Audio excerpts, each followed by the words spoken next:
Hello दोस्तों, नमस्कार। मैं नरपत प्रिया कैनन इंस्टीट्यूट में आपका हार्दिक स्वागत करता हूं। हम ज्वालामुखी के बारे में बात कर रहे थे। तो ज्वालामुखी का आपने अगर हमारा पिछला वीडियो नहीं देखा तो जाकर वो वीडियो देख लीजिए, ताकि ये वीडियो आपको आसानी से समझ में आए। चलिए शुरू करते हैं आज का टॉपिक, ज्वालामुखी का ये सेकंड पार्ट।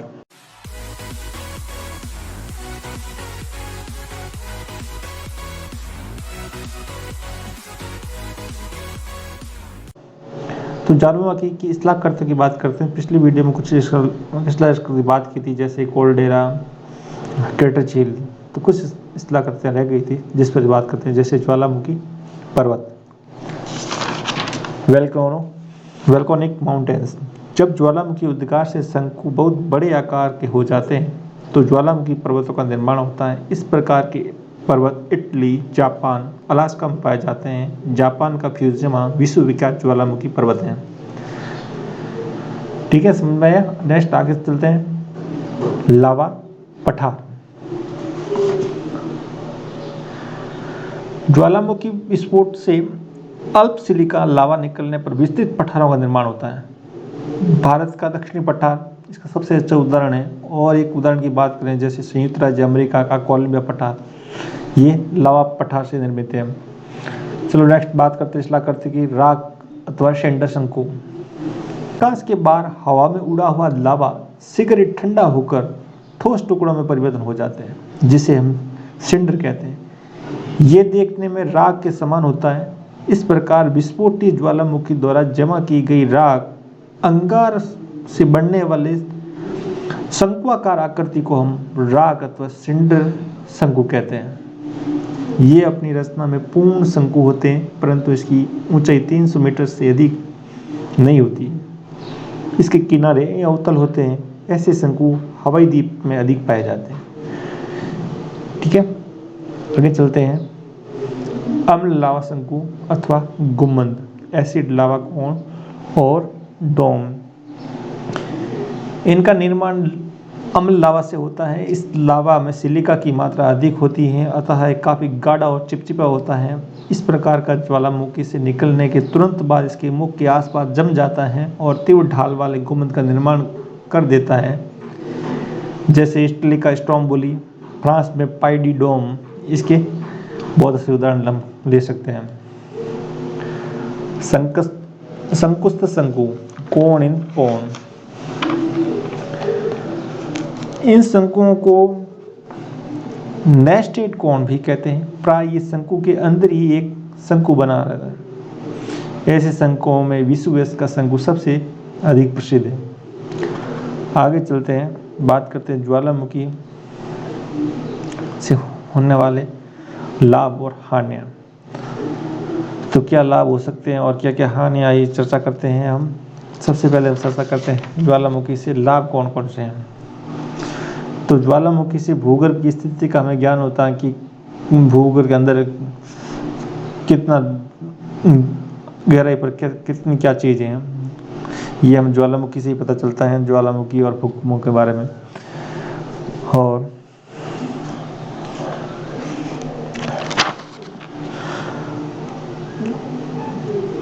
नेक्स्ट बात करें, ज्वालामुखी उद्भेदन से बहुत सारे खनिज निकलते हैं, जैसे सोना, चांदी, तांबे, बहुमूल्य खनिज होते हैं। और आपको पता होगा कि भूगर्भ में बहुत ही गर्म जो मैग्मा है पाया जाता है पृथ्वी के आंतरिक भाग में। ये बहुत ज़्यादा गर्म होता है। भूगर्भ में अत्यधिक दबाव बन जाने से पृथ्वी के आंतरिक भागों में बड़े पैमाने पर हलचल हो सकती है और बहुत ही भयंकर स्थिति उत्पन्न हो सकती है। ये हमारे प्राकृतिक सुरक्षा वाल्व के रूप में काम करते हैं। जिस प्रकार प्रेशर कुकर में सुरक्षा वाल्व के बिना अधिक दबाव के कारण फटने का डर रहता है, इसी प्रकार ज्वालामुखी के बिना पृथ्वी की आंतरिक विनाश लीला को समाप्त हो सकती है। तो ज्वालामुखी बहुत इंपॉर्टेंट है। शांत ज्वालामुखी की व्यूह में वर्षा का जल भर जाने क्रेटर झील बन जाती है, जो सिंचाई के लिए प्रयोग की जाती है। आप और सब हम सभी जानते हैं। ज्वालामुखी अधिक तापमान वाली भाप को सिंचित कर भूतापीय विद्युत उत्पादन किया जा सकता है, जैसे आइसलैंड, इटली, न्यूजीलैंड। इस प्रकार विद्युत उत्पादन किया जाता है। लावा से आग्नेय चट्टानों का निर्माण होता है, जो हमारे दैनिक जीवन में बहुत काम आती है। आग्नेय चट्टानों से अन्य चट्टानें बनती हैं। ठीक है, ये तो मुख्य मुख्य लाभ थे। अब बात करते हैं ज्वालामुखी से कौन कौन से हानियाँ। तो ज्वालामुखी फटने से भूकंप आते हैं और काफ़ी जन धन की हानि होती है। ज्वालामुखी से बहुत ही विनाशकारी होते हैं, इनमें जन धन की अपार हानि होती है। 1993 में मैक्सिको के एक ज्वालामुखी पहले साल अनुमानित 4 लाख टन प्रति दिन की दर से लावा और सिलेंडर उगलता रहा। उसने 750 वर्ग किलोमीटर के क्षेत्र को उजाड़ दिया था और काफ़ी क्षति पहुंचाई। इससे प्राचीन सभ्यता भी नष्ट होती है। विश्व इस उद्भेदन में पेम्पियोई और हरकुलिस नगर जो क्षण भर में समाप्त हो गए थे। दूसरा कारण है लावा प्रवाह से सैकड़ों किलोमीटर तक कृषि का विनाश हो जाता है। तो जहाँ जहाँ ज्वालामुखी आती वहाँ कृषि का विनाश हो ही जाता है। आगे बात करते हैं, ज्वालामुखी फटने के समय कई प्रकार की जहरीली गैस निकलती है, जिससे वायुमंडल में क्या फैलता है, प्रदूषण फैलता है।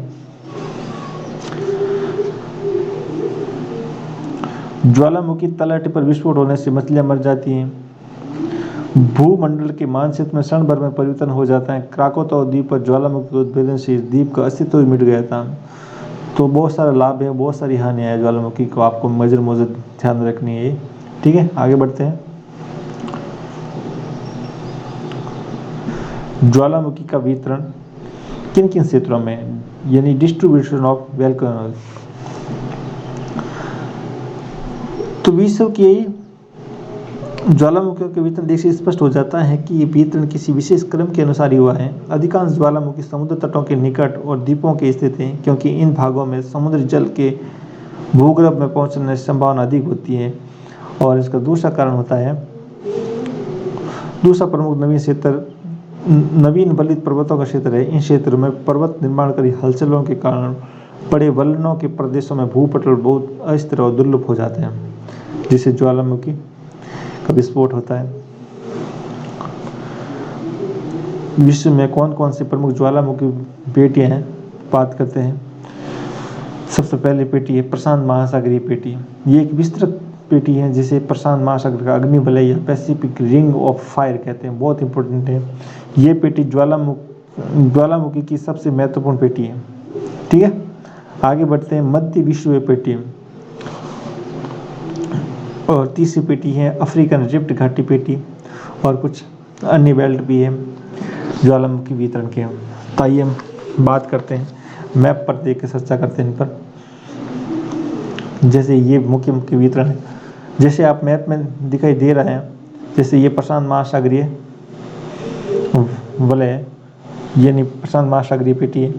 यह पेटी ज्वालामुखी में सबसे महत्वपूर्ण पेटी है। इसकी 403 सक्रिय ज्वालामुखी है इस पेटी में, यानी ये पूरा बेल्ट है ये गोलाकार में, इसमें टोटल 403 सक्रिय ज्वालामुखी है। प्रशांत महासागर के पूर्वी और पश्चिमी तटों पर बड़ी संख्या में ज्वालामुखी पाए जाते हैं। ये एक विस्तृत पेटी है जिसे प्रशांत महासागर का अग्निवलय पैसिफिक रिंग ऑफ फायर कहते हैं। इस पेटी का विस्तार पूर्व तट पर दक्षिण अमेरिका के अंतरिक्ष हॉर्न, यानी यहाँ से शुरू होती है, ये यहाँ से दक्षिण अमेरिका के अंतरिक्ष हॉर्न से स्टार्ट होती है। तो उत्तरी अमेरिका के अलास्का क्षेत्र में, ये उत्तरी अमेरिका के यहाँ अलास्का क्षेत्र है, यहाँ तक है। पश्चिमी तट पर इसका विस्तार एशिया के पूर्वी तट के साथ साथ इनके क्यूरल द्वीप समूह, जापान, फिलीपींस पूरी द्वीप समूह तक फैली है। ये पूरा ये बेल्ट है जो प्रशांत महासागरीय वलय के नाम से जाना जाता है। नेक्स्ट बात, यानी ये पूरा बेल्ट है जो प्रशांत महासागरीय पेटी का है। नेक्स्ट बात करते हैं मध्य विश्व पेटी, mid world belt. Mid world belt की बात करें तो यहाँ से लेकर यहाँ भारत में से हिमालय पर्वत श्रेणियों से क्राकोताओ ज्वालामुखी तो ये पूरा बेल्ट सीधा सीधा है। ये मध्य विश्व पेटी है। ये यूरोप और एशिया के मध्यवर्ती भागों में अल्पास और हिमालय पर्वत के साथ साथ पूर्व पश्चिम दिशा में फैली है। ये मडेरी कैनरी द्वीप समूह से प्रारंभ होकर भूमध्य सागर, काकेकस, आर्मीनिया, ईरान, बलूचिस्तान से होती हुई हिमालय क्षेत्र में प्रवेश करती है। हिमालय को पार करती है यूनान, म्यांमार, अंडमान निकोबार द्वीप, इंडोनेशिया तक फैली है। मुख्य मुख्य बेल्ट है जो ये क्षेत्र है, ये मिड वर्ल्ड बेल्ट का क्षेत्र है। आगे बात करते हैं अफ्रीकन रिफ्ट घाटी, जो यहाँ क्षेत्र है अफ्रीकन रिफ्ट घाटी का। ये अफ्रीका के पूर्वी भाग झील क्षेत्र से लाल सागर तक होती हुई पैलेस्टाइन तक फैली हुई है।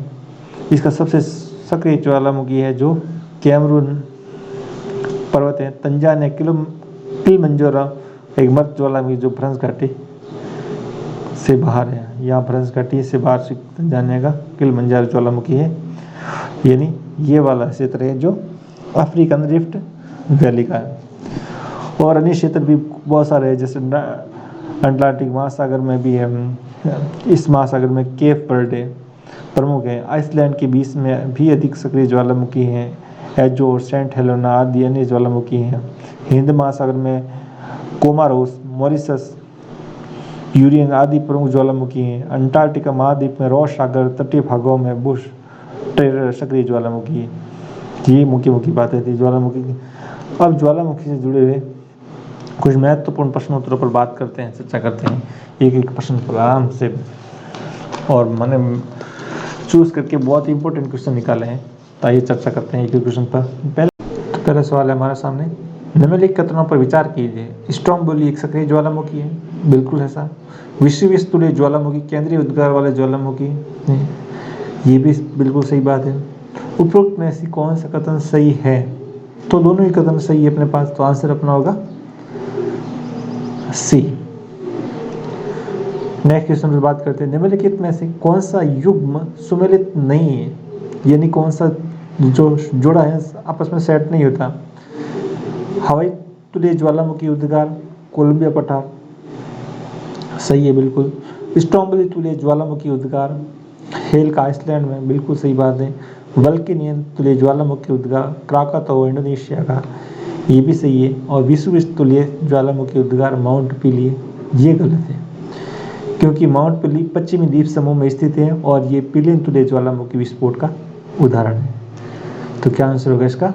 डी। आगे बढ़ते हैं, क्वेश्चन नंबर 3, निम्नलिखित में से कौन सा कथन सही है? तो पहला ऑप्शन है तिब्बत का पठार ज्वालामुखी पठार का सर्वोत्तम उदाहरण है। दूसरा है हिमालय तथा अल्प्स में अधिकतम ज्वालामुखी पाए जाते हैं। पोपा विश्व का सबसे सक्रिय ज्वालामुखी है। तौबा झील क्रेटर झील का उदाहरण है। तो कौन सा सही है? तो उसका एकमात्र क्वेश्चन है ये डी वाला, क्योंकि तिब्बत का पठार है जो अंतर पर्वतीय पठार का उदाहरण है। कौन से पठार का? अंतर पर्वतीय पठार का उदाहरण है। अधिकतम ज्वालामुखी हिमालय अल्प्स के आसपास क्षेत्रों में नहीं बल्कि प्रशांत महासागरीय तटों पर पाए जाते हैं। उस पेटी को हम क्या कहते हैं? प्रशांत महासागरीय अग्निवलय या पैसिफिक रिंग फायर भी कहते हैं। पोपा विश्व का सक्रिय ज्वालामुखी है, ये भी नहीं है क्योंकि पोपा एक विलुप्त ज्वालामुखी का उदाहरण है। और तोबा झील क्रेटर झील का उदाहरण है, ये बिल्कुल बात सही है। तो आंसर होगा अपना डी। नेक्स्ट क्वेश्चन पर बात करते हैं, निम्नलिखित में से कौन सी सक्रिय ज्वालामुखी है? एटना और स्ट्रोम्बोली, एटना और विसुवियस व किलिमंजारो, स्ट्रोम्बोली व पोपा। तो कौन से सक्रिय ज्वालामुखी के उदाहरण है? ये एटना और स्ट्रोम्बोली।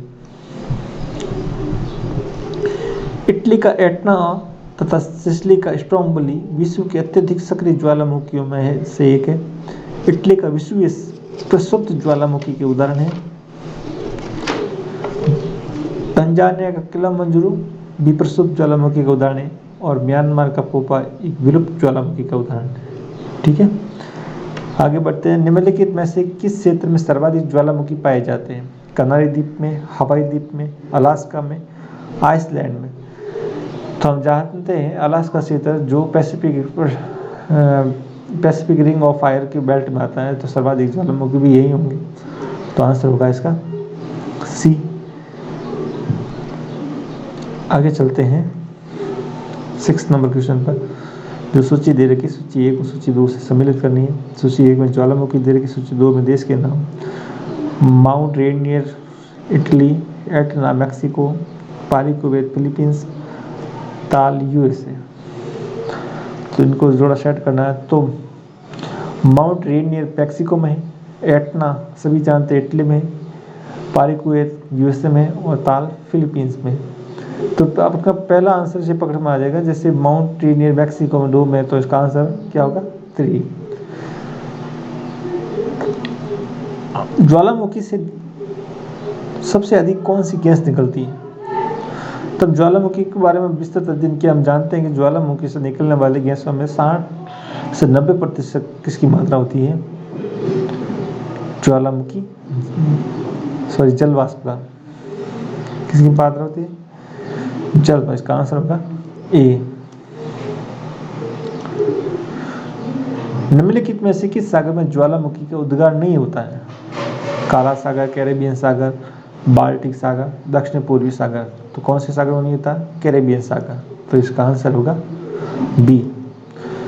नेक्स्ट क्वेश्चन, विश्व के अधिकांश सक्रिय ज्वालामुखी पाई जाती हैं, यानी कौन से क्षेत्र में सक्रिय ज्वालामुखी पाई जाती है? नवीन मोड़दार पर्वतीय क्षेत्र में, प्राचीन पठारी क्षेत्रों में, मैदानी क्षेत्रों में और गहन सागरीय मैदानों में।